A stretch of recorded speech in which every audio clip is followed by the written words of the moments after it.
afternoon. Thank y'all for coming out this afternoon. I do especially want to thank the people who are here with me, but more than that, the people who have been engaged here for the last 5 or 6 days with respect to this fire. And the big message at the moment is it is not contained. And by the way, it is not just one fire. We have fires all over the state of Louisiana, but particularly here in southwest Louisiana between Beauregard and Vernon parishes, obviously the center of gravity, but people shouldn't think that this is just the one area between Singer, where we are, and Maryville Junction and DeRidder. These fires are north of that in Vernon Parish and now south in Bancroft in a way that is very alarming. We just conducted a flyover of some of the impacted areas. We're able to have a meeting with local officials and had the good fortune of actually being there when they had an update briefing. So we were able to hear what all of the locals are doing and what their concerns are, what their resource requests are. This is a very difficult situation. And I kind of want to start where I was with the folks just a few minutes ago from here in Beauregard Parish. Nobody alive in Louisiana has ever seen these conditions. It's never been this hot, this dry, for this long.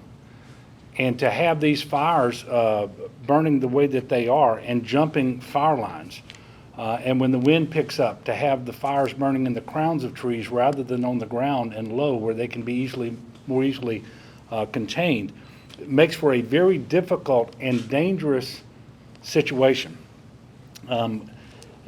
D4, I don't know if you're familiar with that, but that's what this region is in. It's the most severe form of drought that the Weather Service monitors and puts a label on. And every day that we go with triple-digit heat indices and triple-digit heat, because we've been over 100 degrees, period, the increase in the severity of the drought and of the conditions, it's not mathematical, it's exponential. And so we went from one day having nothing in the state being D4 to the next day an awful lot in D4, and today even more. So it's a very difficult situation. That is why there is a statewide burn ban in place. And I'm here with the Commissioner of Agriculture who presides over all the prescribed burning for agricultural purposes and for typically what we would do in forests and so forth, to tell you there is no legal burning anywhere in the state of Louisiana for any purpose right now.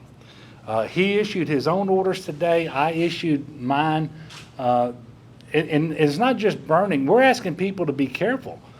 If you should not be lighting a barbecue grill outside anywhere in the state of Louisiana today. And I know some people are going to say, well, that sounds awfully silly. They're over in Beauregard Parish. Well, guess what? We're having fires in Tangipahoa and Washington. We're having them in Rapides Parish. There is a huge fire in St. John the Baptist Parish right now. And so we only have so many resources to allocate to fires. And once you're out, you're out.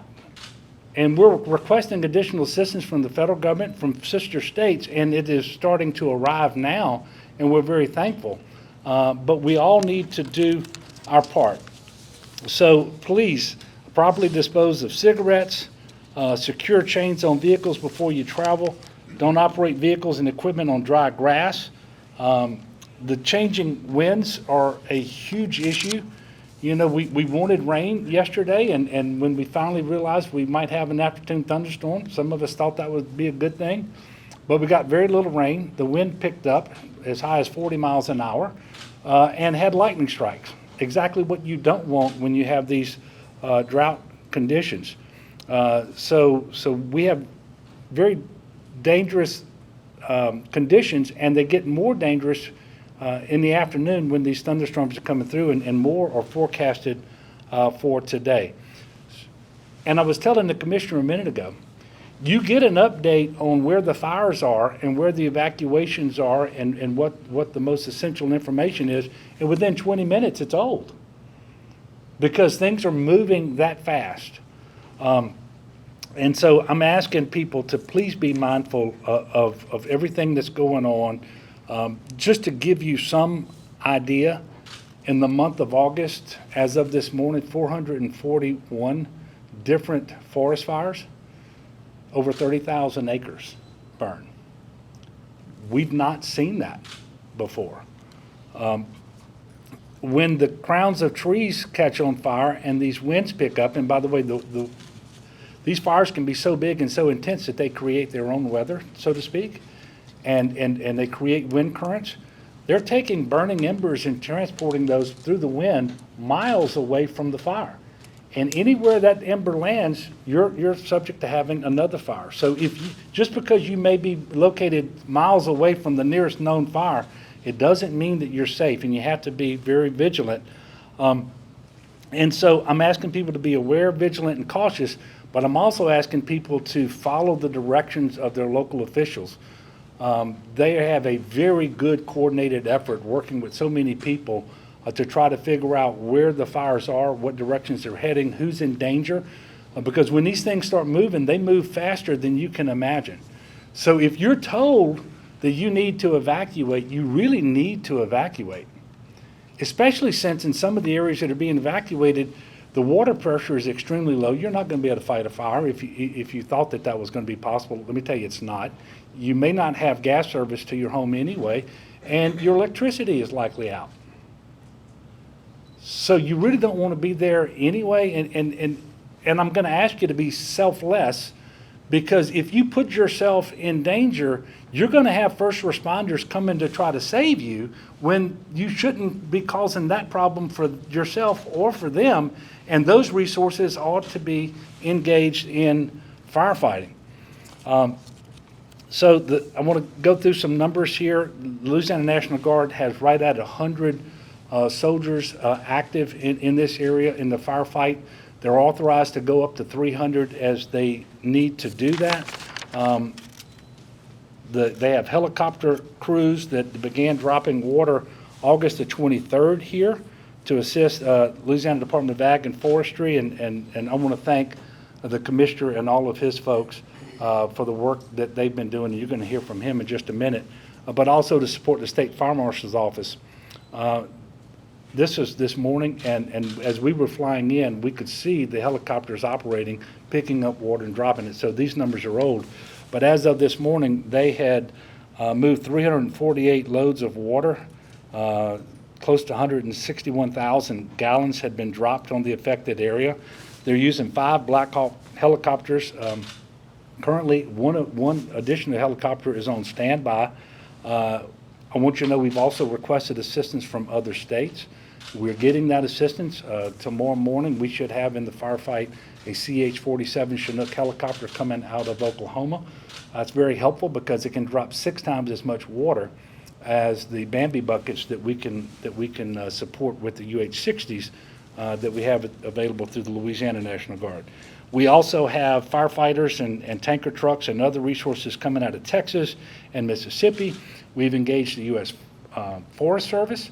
I've been on the phone several times a day with Secretary Vilsack, and we have a team from the Forest Service that's going to come in bed with Commissioner Strain's folks, and that's going to be happening over the next couple of days. But additional air support resources have already been ordered for that.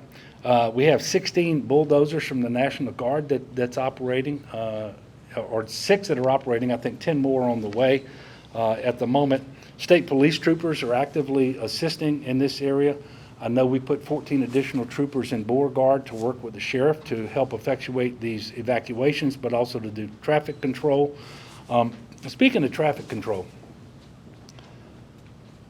I know you should never have to say something like this, but we always do. It is a terrible time to think you ought to go sightseeing in the areas of these wildfires. There's so much that these first responders have to do. Don't unnecessarily add to their burdens. It's not safe to do it.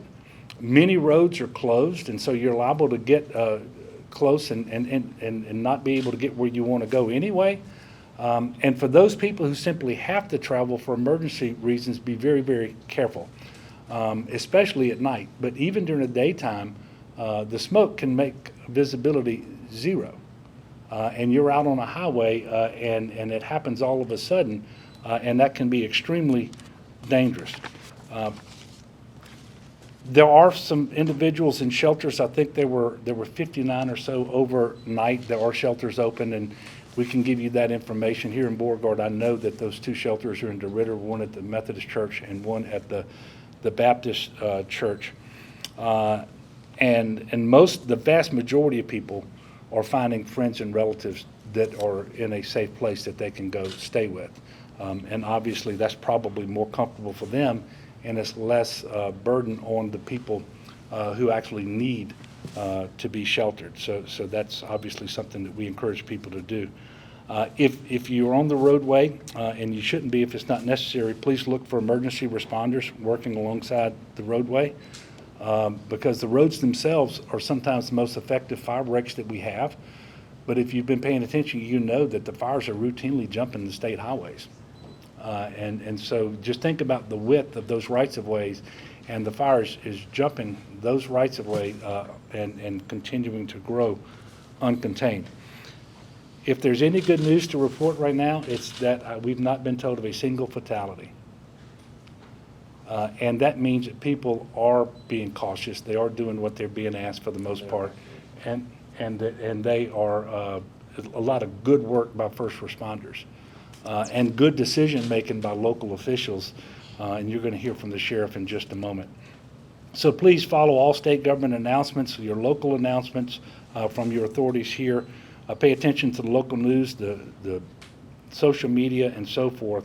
511 is a good place to go. It's 511la.org. It is real-time road closures, and obviously, in the event of emergency, call 911, or you can call the Department of Ag and Forestry hotline 24 hours a day at 855-452-5323. So this is an ongoing emergency. I wish we could tell you today when it's going to be over. The National Weather Service has briefed us that the highest chance of rain that we've had in any time recently will be Tuesday night. Well, it's just now Friday. And that chance of rain as of right now is 50%. And if it's not a good, hard, sustained rain, we're not sure that it's going to have the impact that we need it to have.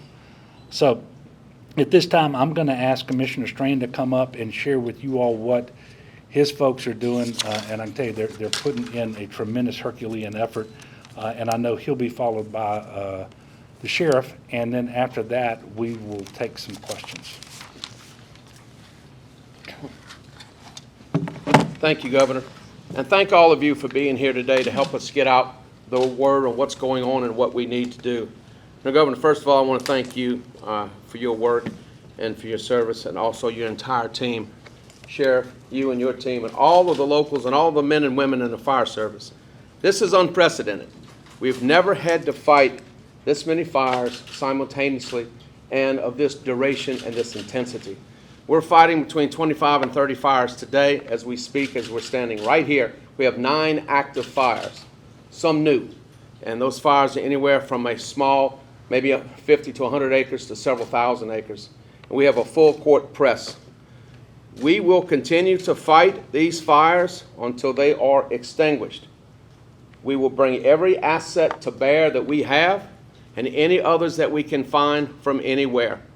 The governor has assured me, he's given me his word, that whatever I spend, we'll be able to get the money back. Right, I say that publicly, but no, but actually, whatever it takes, whatever it takes. And so we continue to fight right now as we speak. We have 10 of our units here, 9 650s and 1 750. We've had as many as 19 and 20. Some of the fire lines we have plowed lines 8 and 10 wide, and the fire still jumped it. And if you wonder how it jumps it, just take a look at the videos when it's burning hot. You'll see those embers going several hundred feet in the air. They have found ash that is still burning 20 miles away from the site of this fire. So again, everybody working together, the local fire departments, and doing everything to continue to do that. We are bringing in additional assets. I've ordered 4 strike teams to our compact. Well, the first one is coming from Florida. They come totally self-contained, their own equipment, their own personnel, their own assets, and they will be operational on Sunday. We've ordered an additional 3. Each strike team brings about 40 personnel, 5 bulldozers. We're working with the National Forest Service, working with the Costache, because we share, we have a signed agreement with them. So they've been loaning us assets, and we also fight fires there. We have a number of assets coming through the USDA. And again, I want to thank Lang, I want to thank General, I want to thank you. So I can tell you, without these water drops, we would have not been able to contain what we have done so far. That has proved invaluable. As they drop the water, we get the dozers in as close as we can to push the fire back. And then you've seen those very large tankers coming in and dropping repellents. So you're saying, why is this happening? What is going on? This is probably the most intense drought we have seen in generations, during my tenure, and we look back in the records, we have never had a fire season where we've had fires of this magnitude that we have recorded in the archives. So it is unprecedented. We're going to bring every asset that we have to bear. And again, everyone is working very hard. There are fires like this in Texas, other parts of the United States, so we're having to reach out far to get those assets. Everyone has been cooperating, and we can do everything that we can. Also today, I issued an executive order for all types of burning, including agricultural burning, which is generally protected by statute, to cease and desist. Prescribed burns are not allowed because of the weather conditions, but under my constitutional authority, I order to cease and desist on all burning, and the governor has under his constitutional authority doing the same thing. So nobody should be burning anything for any reason. And that's the message. A lot of these fires we are fighting today is because someone lit a match to burn a brush pile or for other reasons. It's got to stop, because as you heard from our governor, we are concerned about depletion of assets. Our job is not to let that happen. My job right now is to save the town of Maryville, and I told our firefighters whatever it takes at whatever cost. So they're working now to divert the fire around Maryville. We are praying for rain, knowing that we probably won't see it. And again, when you see these gusts of winds, they blow those embers. So even when we contain the fire, that fire is not dead until we get rain and everything is extinguished. So again, thank you, and get that message out. And remember that only you can prevent wildfires. But we got to say it over and over and over again. Because again, we're fighting fires across the entire state. And the intensity of the drought, the D3 and the D4 now is reaching the entire state. And unfortunately, it's going to be with us for a while. Thank you. Sheriff? Thank you, Commissioner. Thank you, Governor, for all of the assets that you have provided.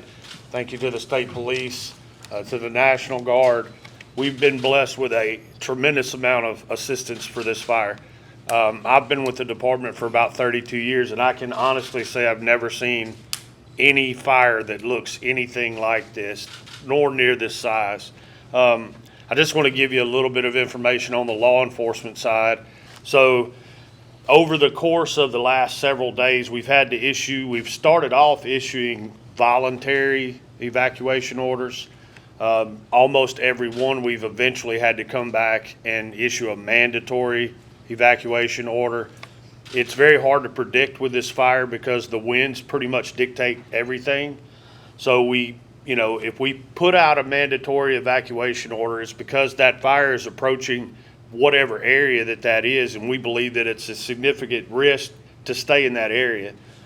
So the winds may change it maybe 10, 15 minutes after we've issued the order, but I know that it's inconvenient for people to pack a bag and leave, but trust me when I tell you, we don't take issuing those orders lightly, and if we issue them, we need you to comply with them. We need you to pack your stuff and go, and if it does change and nothing happens in your neighborhood, that's not anything to be frustrated about. That's a miracle that it didn't do what we were expecting it to do. So we would just, ask.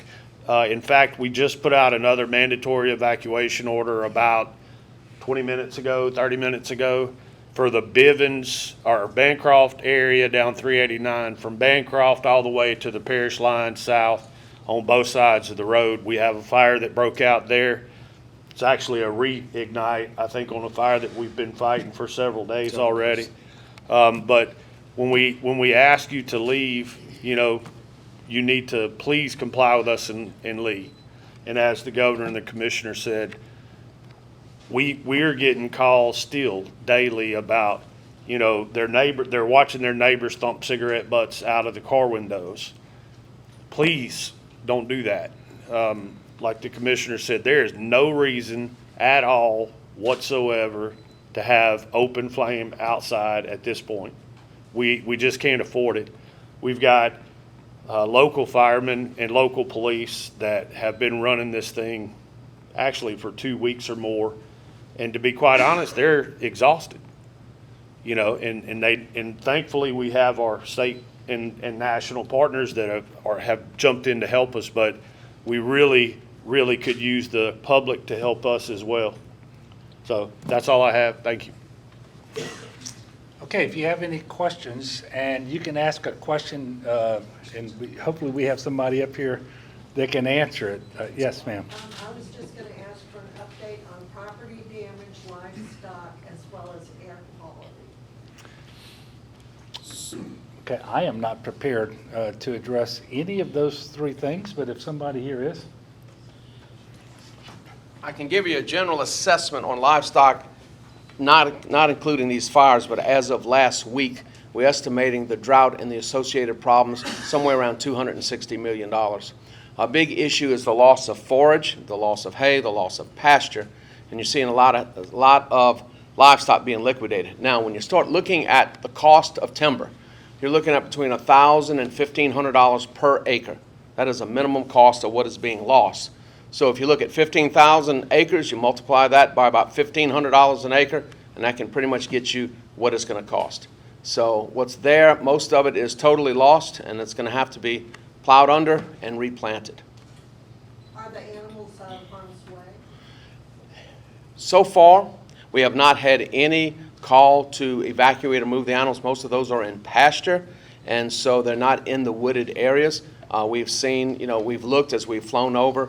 We haven't seen any animals in harm's way. It's mostly we've lost some barns, we've lost some homes, and lost some structures. So we have not had any calls on livestock being in imminent danger. Okay? Thank you. Anything else? All right, well, thank you all for coming out to cover this. This remains a very dangerous and fluid situation, and it will be until it's over. We don't know when that's going to be. But until that happens, we need the cooperation of everybody. But it just simply is unfair and is wrong to add to the problems we're currently experiencing because somebody just decides that they need to light that fire, or they need to go visit and see what's going on, and they get themselves hemmed up in the fire and so forth. So please, everybody, do what you can to help out, and mostly by doing little in this area. And we do ask for prayers. We ask for prayers for these firefighters. We ask prayer for the drought, we need rain, all of that. Y'all know I'm one, like the vast majority of our state, I believe in the power of prayer. So I would ask people to pray for that as well. And rest assured, we will do everything we can to continue to bring in every resource from wherever we might find it that will assist us in getting the situation back under control as soon as possible. Thank you.